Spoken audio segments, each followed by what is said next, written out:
So ayan po mga kalingap, na pasugod na ba tayo ng hating gabi.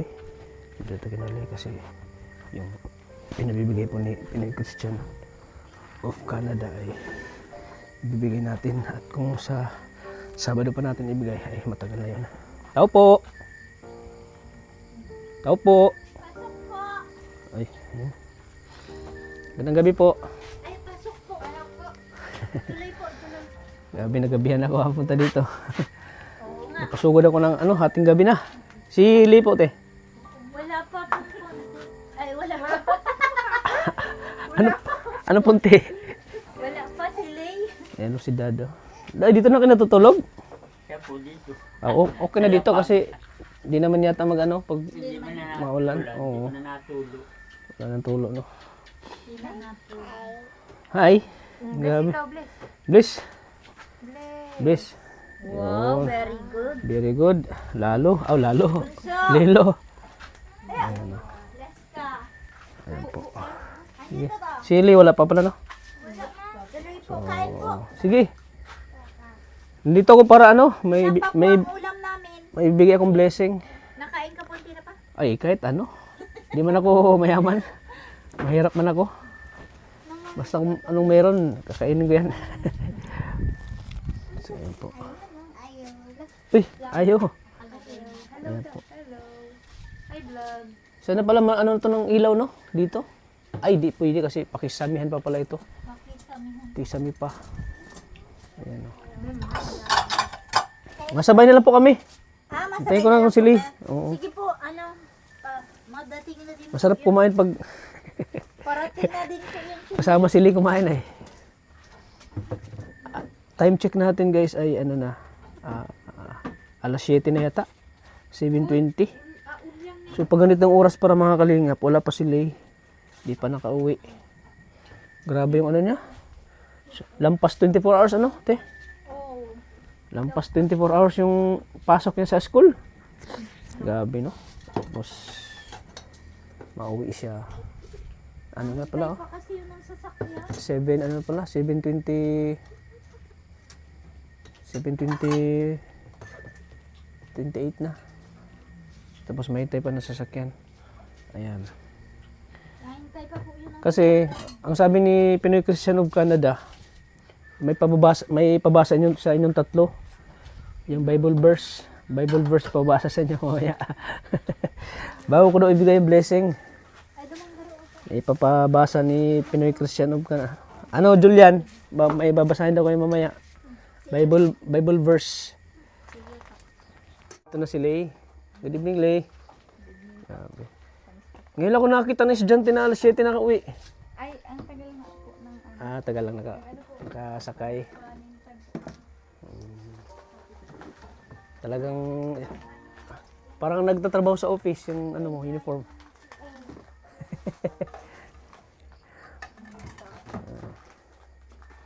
Baka dadaanan lang siguro kita, no? Sobrang bilis kasi ng takbo ko eh. Bagay na bagay sa uniform mo. Kumusta ang ano, school? Ay, sampo. Ayun o. Mike. Ay, riban ka na? Hindi po. Sabi mo, pariban ka. Ano na po yan? Plancha. Plancha lang. Grabe ang shiny, oh.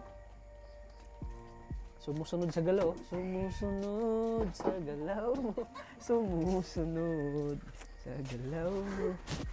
So, ayun po mga kalingap. Kakauwi lang po ni Lay. So, hinintay natin si Lay kasi may ibibigay tayong blessing mamaya. At siyempre, babasahin nila yung Bible verse. May ipabasa daw si Sir Pinoy Christian of Canada. Bible verse. So, ayan. So, ano? Lakad mo lang punta kanto? Nagsakay po ako dyan kay kuya. Buti nakasakay ka, no? Nandyan po sa Taisan ay nagbibili pong ano. Barbie. Nadaanan lang. Nadaan ka ni ano, ni Hmm. So, ayun, may ano na, may atsintada na yung ano niya, oh.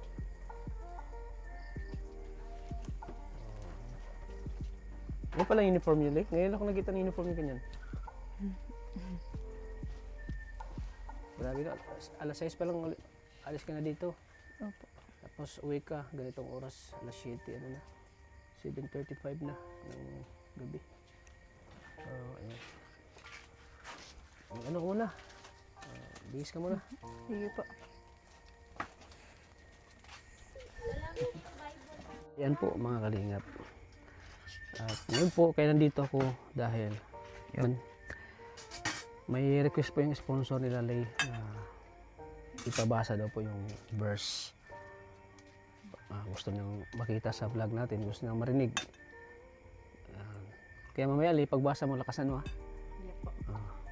So ayan, titingnan natin yung babasahin ni Lea na verse. Habang kumakain pa si Julian, ayan, kain ka muna Julian. Ayan, kumain muna siya. At siyempre kasama rin si ate, magbasa mamaya. Tigdalawang verse lang kayo. Tigdalawang verse. Dalawa kay Lay, dalawa si Lay, at dalawa kay Julian. Para maging masaya si Sir Pinoy Christian in Canada kapag nabasa niyo itong verse. Kaya ang purpose niya, bakit niya kayo binilhan ng Bible para mabasa niyo yung mga Panginoon. Oh, yun. Tulad niyan, di ba? Na-bless kayo ni Lord na magkaroon kayo ng pabahay. So, ayan. So, ito yung babasahin nyo.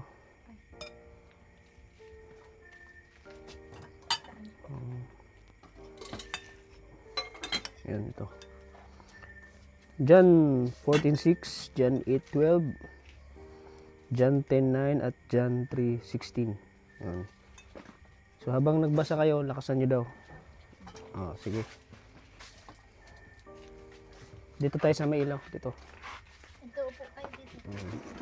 Dito lang natapos yung kain Julian. Alam ko sa akin yung So ayan, tapos na kumain si Julian. Yan, pinatapos natin si Julian kumain. Para di siya madisturbo. Oh, okay ka na? Tapos ka na? Opo. Busog na, busog. Ayan. Habang si Ate Lee ay ano na, ready na sa kanyang babasahin verse. So ayan. So sino mauna? Ikaw, Ate Lee? Ikaw mauna? Si Julian. Sige. Oh. Oh. Ito Tayo ka lang? 8 saka 9. Tayo ka lang? 8 saka 9. Hanapin mo yun. So ayan po mga kalingap. Si Julian po unang magbabasa. Ayan po, Sir Pinel Christian of Canada. So babasahin na po ni Julian po yung verse na pinasa niya po sa akin. 1 chapter 13 to 14 verse 8. Sinabi sa kanya ni Felipe, Panginoon, ipakita mo sa amin ang Ama at sukat na ito sa amin. 1 chapter 13 to 14 verse 9. Sinabi sa kanya ni Jesus, malaon ng panahon ako'y inyong kasama at hindi mo ako nakikilala, Felipe. Ang nakakita sa akin ay nakakita sa Ama.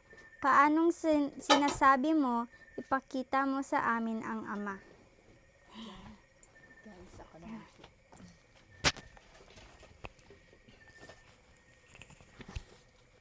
Terapiyo. 1 chapter 13 to 14 verse 6. Sinabi sa kaniya ni Jesus, Ako ang daan at ang katotohanan at ang buhay. Sino man ay di makaparoroon sa Ama, kundi sa pamamagitan ko. 1 chapter 13 to 14 verse 7. Kung ako'y nangakilala ninyo, ay mga kakilala ninyo ang aking Ama. Buhat ngayon, siya'y inyong mga kakilala at siya'y inyong nakita. Yun po. So yung verse na yung para kay ate mo, sino magbasa na lang? Ako na lang po. Sige. 1 chapter 13 to 14 verse 9. Sinabi sa kaniya ni Jesus, malaon ng panahong ako'y inyong kasama at hindi mo ako nakikilala, Felipe. Ang nakikita sa akin ay nakikita sa Ama. Paanong sinabi mo, ipakita mo sa amin ang Ama? 1 chapter 13 verse 4 1 chapter 13 to 14 verse 10. Hindi ka baga nananampalataya na ako'y nasa Ama at ang Ama ay nasa akin? Ang mga salitang aking sinasabi sa inyo'y hindi ko sinasalita sa aking sarili, kundi ang Ama na tumatahanan sa akin ay gumagawa ng kaniyang mga gawa. 1 chapter 13 to 14 verse 11. Magsisisampalataya kayo sa akin na ako'y nasa Ama at ang Ama ay nasa akin. Kung di kaya'y magsisampalataya kayo sa akin dahil sa mga gawarin. 1 chapter 13 to 14 verse 12. Katotohanan sinasabi ko sa inyo. Ang sa akin ay sumasampalataya ay gagawin din naman niya ang mga gawang aking ginagawa at lalong dakilang mga gawa kaysa rito ang gagawin niya sapagkat ako'y paroroon sa Ama. 1 chapter 13 to 14 verse 13. Last. At ang anumang inyong hingiin sa aking pangalan, ayaon ang aking gagawin, upang ang ama ay lumuwalhati sa anak. Yan po. Ayan, base sa nabasa ni Julian na verse, yung nabasa mo na verse mo Julian, anong kahit kunting words lang, anong natutunan mo doon? Anong masasabi mo? Anong natutunan mo?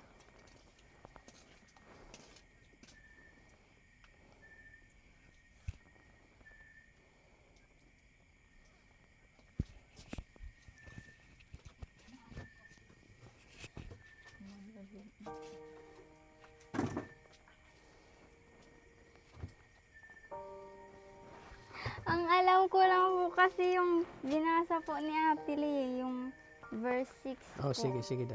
Kaya explain daw. Yung pong parang meaning po nung or tinuturo po ng verse 6 ay po, para pong wala pong option or shortcut na mapupuntahan sa langit o Diyos, kundi ang pananampalataya lang po kay Jesus. Yun, tama. Yung pananampalataya, no? Kasi lahat naman tayo, pag nagsisimba tayo, ay yun ang natin pananampalataya sa Panginoon. Yung tiwala natin sa Panginoon, So ano Opo. pa? Yun lang Yan po. lang. So si Ate si Ate May, wala ka nang maano doon? Wala. Yan. So yun ang naintindihan mo doon sa binasa mo. Opo. Yun. So ayan, salamat. Ikaw Uli, wala talaga. Ayan, sige. So ayan. So ito kasi, pero habang binabasa niyo ang Bible, iniintindi niyo rin yung sinasabi diyan, Opo. yung about sa Panginoon. Hindi lang basta na binabasa niyo lang, kundi intindihan niyo rin kung yung mga sinasabi diyan sa Bible. Tama yung sinabi mo, yung lahat tayo ay nananampalataya sa Panginoon. At syempre, kaya tayo sa Panginoon,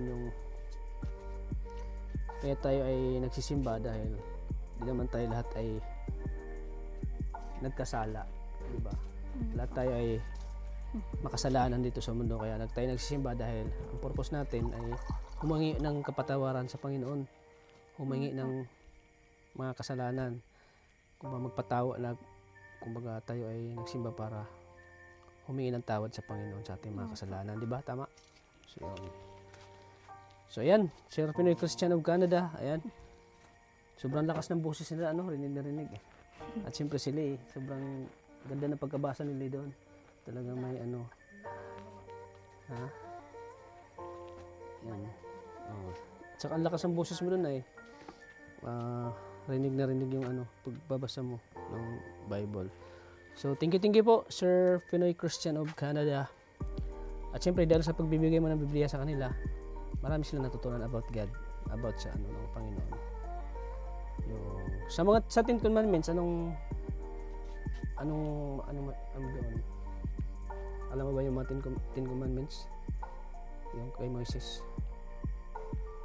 Anong natutunan mo doon sa 10 commandments?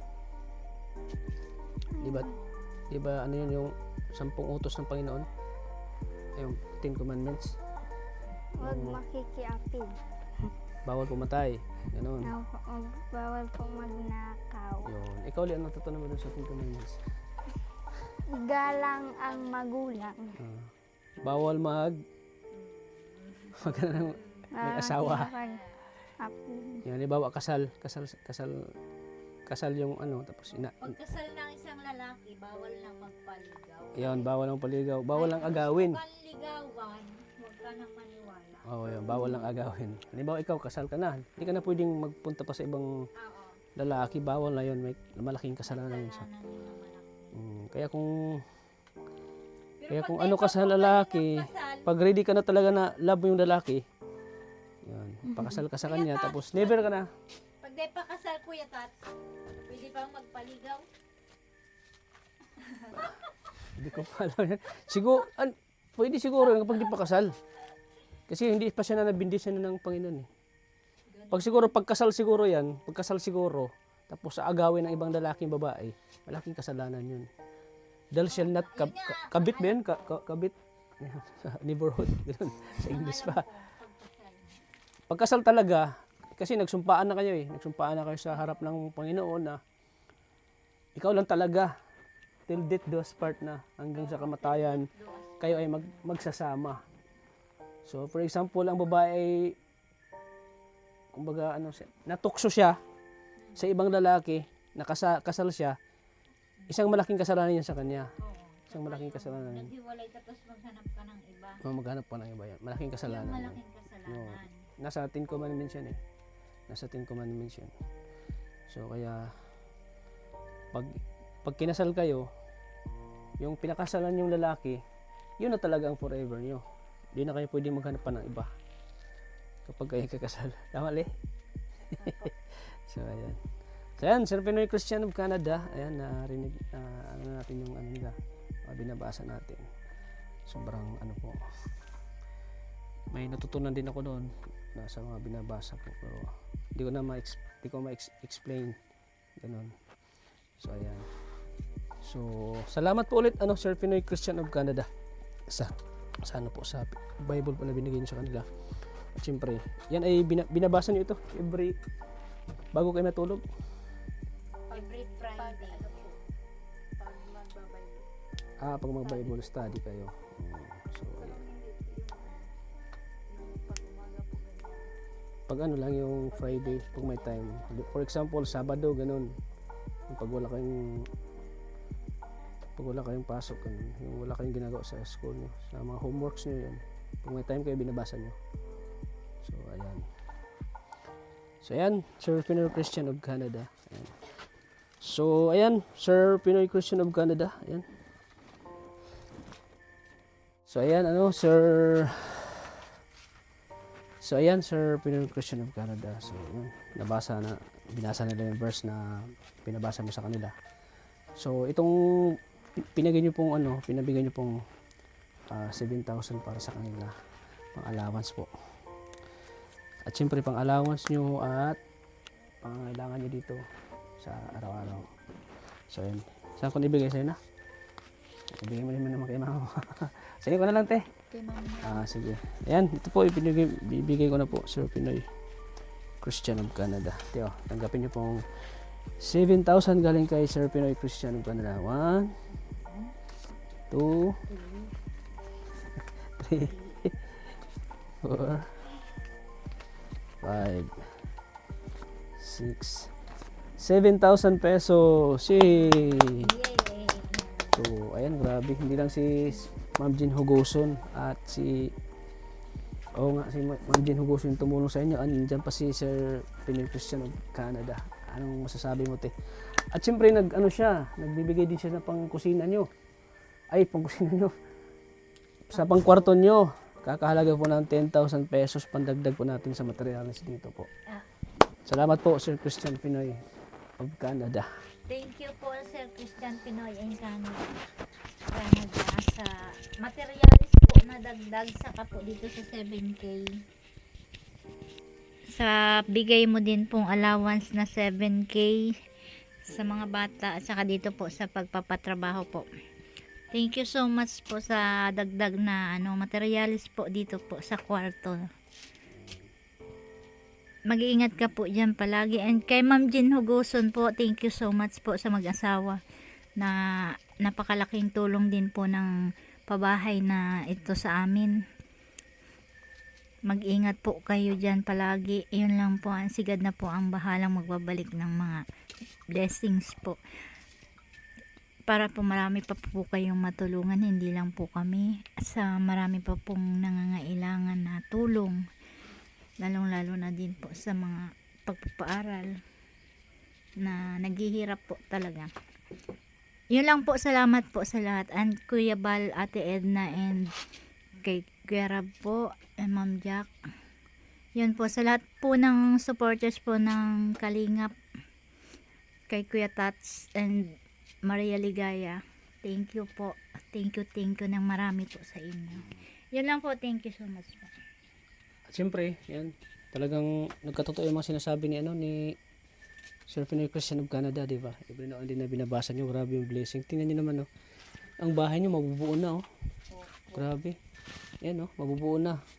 Pagkatapos itong kwarto, kusina na naman. So ilang araw lang to, makalipat na kayo, ano? So ano masasabi mo, Lay? Napaka-bless nyo ngayong taon, 2026. Ang bagong pasok na taon, napaka-bless nyo.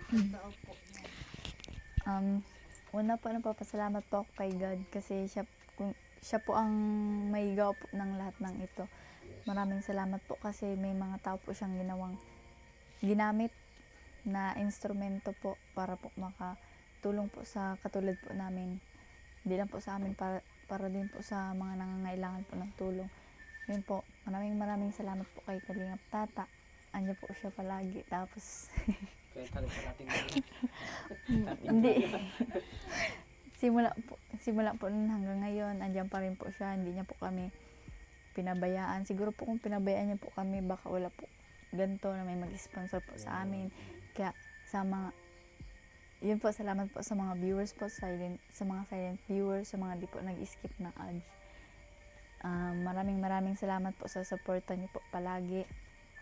At syempre po, kay Ma'am Jean Hugoson po, tapos sa asawa niya po, at kay Sir Christian Pino in Canada po. Sobrang salamat po kasi sobrang blessed po namin ngayong pumasok po ngayon na taon na 2026. Sobrang thank you po talaga. Mag-iingat po kayo dyan palagi. Sobrang salamat po. Yan po. Sana mag-iingat po kayo dyan palagi and more blessing pa po. And more sponsor din po pa ang dumating. At naubos na po. At syempre po, shout out din po dun sa mga nauna pong tumulong po sa amin noon. Syempre po, kay Sir Jan Wonder po. Kay Sir Jan Wonder po. Kay Sir Erwin po. Ay, kay Sir Erwin pala. Kay Sir Mario po. Kay Ma'am A po. Kay Ma'am Samarinha Portito po. Kay Kupul Nagala po. Shout out po. Kay Songs lang po. Palagi po yung nakasubaybay ay shout out ko daw po siya. Yan po sa lahat po ng sumusuporta po. Salamat po. At wag din po natin kalimutan na suportahan po ang ama po ng Kalingap, si Kuya Bal Santos Matubong po. At Edna Vlogs po. Si Kuya Rab po, si Ate Jack po. Mga K-Boys po. Yan po. Maraming salamat po ulit. Yun nga po si ay kay ano po pala, shout out po kay Ate Maria Ligaya Vlogs po, paki-subscribe po ng YouTube channel niya po. At syempre po kay Kalingap Tata po, huwag po natin kalimutan. Yun lang po, maraming salamat po. God bless po. At syempre si Sir Pino Christian of Canada, may na-share din siya dito sa pabahay. Po. May na-share din siya Ay, mga, opo. may na-share siya. Opo. Salamat po. Materialis po dito sa amin. Kahit silang dalawa kasi ni Ma'am Jean yung talagang ano. Opo. Okay. So, ayan. Siyempre, good news. Pupunta daw dito si Ma'am Jean Hugoson. Gusto kayo makita. Waiting po. Kayo magkakapatid. Gusto daw, ngayong March siguro? March po. Kala ko po May. March. May.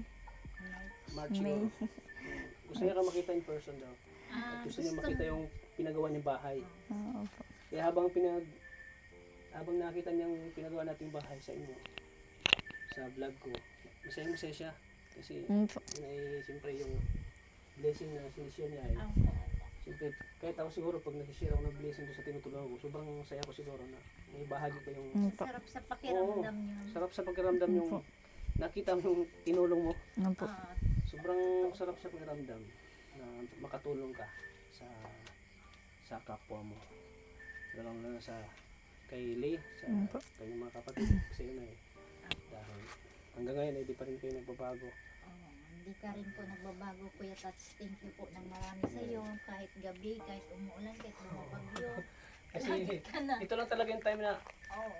mag-vlog natin sila Lay kasi Oo isa nga sila kasi sa may pag-aaral. pasok na ay. Pag-aaral din natin sila maabutan kaya bumalik ako dito. Ang sabi kasi no, kaya namin excited din siya mabasa yung verse kaya bumalik ako. Nag-shot sa nung kanina madaling araw ng umaga. Kaya ito na po, Sir Pino Christian of Canada. So ayan, thank you po. At siyempre si ate. Ate, Salamat. Kala mo ligtas ka matigdig. makambaon pag di ka Bible verse. Salamat ka rin. Salamat sa lahat. Nagpapasal Panginoon. Nagpapasalamat po ako sa unang-una po sa Panginoon sa mga biyayang pinagkakaloob niya po sa aming pamilya at sa mga sponsor po ng kapatid ko po at sa lahat po ng bumubuo ng Kalingap, kay Kuya Bal, kay Kuya Rab, kay Ate Jack, kay Ate Edna, sa lahat-lahat po ng bumubuong ng Kalingap, especially po kay Kuya Tata po. Maraming salamat po. At sa lahat po ng sponsor po ng kapatid ko, especially po kay Ma'am Jane Hugoson and kay Sir Christian Pinoy in Canada. Maraming salamat po. Sana po wag po kayong magsawa na tulungan po yung kapatid ko at sana po i-bless po kayo ni Lord. Hindi natin alam, baka sa pagkulhiyo nila andyan pa rin sila, no? Suporta pa rin. Kahit na matapos yung pabahay. So, sana andyan pa rin sila para suportahan yung pag-aaral nila para hindi masyadong mahirapan si nanay sa pagpapaaral sa kanila. Sa Mabini pa. So, ayan. Nabanggit kasi ni Ma'am Jen na hanggang magkulhiyo daw si Lay, susuporta siya basta nakita lang talaga na yung walang asawa. So ay na hindi daw muna mag-asawa. Basta nakita na nag-aaral lang mabuti, susuporta daw siya sa pag-aaral mo. Yan ang sinabi sa akin, Ma'am Jean. Kaya ipakita mo sa kanya, Lay. Pero pag nag-asawa, wala na. Stop na. So, ayan. Pag nag-asawa na kasi sabi niya, ganyan kasi ang role sa Kalingap. Pag nag-asawa na, stop na. Katulad ng kay nangyari kay Princess. Na nag-asawa siya, wala na. Stop na ako sa tulong. So, dapat, kung nag-aaral siya ngayon, tuloy-tuloy pa sana yung tulong So, ang tinutulungan ko na lang ngayon, si Hana. Pero alam ko naman na hindi mo na mag-asawa yan si Lay. Mag-aral mo na yan. So, ayan po mga Kalingap. Hanggang dito lang po ang vlog natin sa kanila, magkakapatid. So, thank you po na kahit ginabi na tayo, dito pa rin tayo para sa kanila. So, bukas panibagong araw na naman, umaga. So, bukas ay magtatrabaho na naman yung mga karpintero natin. So, siguro mga 4 days na lang matatapos na itong kusina. Ay itong kwarto nila. At syempre pagkatapos po ng kwarto, sa kusina naman yung next. Kasi siguro ang asintada nito mga 4 na araw. Ang next ay bubong na para matanggal na ito. Tapos bubong na, tapos pagkatapos magbubong dito na sa kusina. Pagkatapos ng kusina, dito na sa loob palagyan ng tiles, design sa mga kisame at kung ano-ano pa na gagawin dito sa pabahay nila. So wala na kayong sasabihin, wala na. Tapos na. Nabanggit mo na lahat. So ayan po mga Kalingap. Yun. Huwag natin kalimutang suportahan sa mga hindi pa po naka-subscribe po ng channel ni Kuya Val Santos Matubang, ni Ate Edna Vlogs. At syempre kay Kalingap Parab. So ayan. At syempre sa akin channel, sa mga hindi pa po naka-subscribe, please hit the notification bell para mas lagi po kayong updated sa ating mga upload video. So hanggang dito lang po. Maraming salamat. Lagi po nating tatandaan na mahal po tayo ng Panginoon. God bless po sa atin lahat po. Bye-bye po. Bye.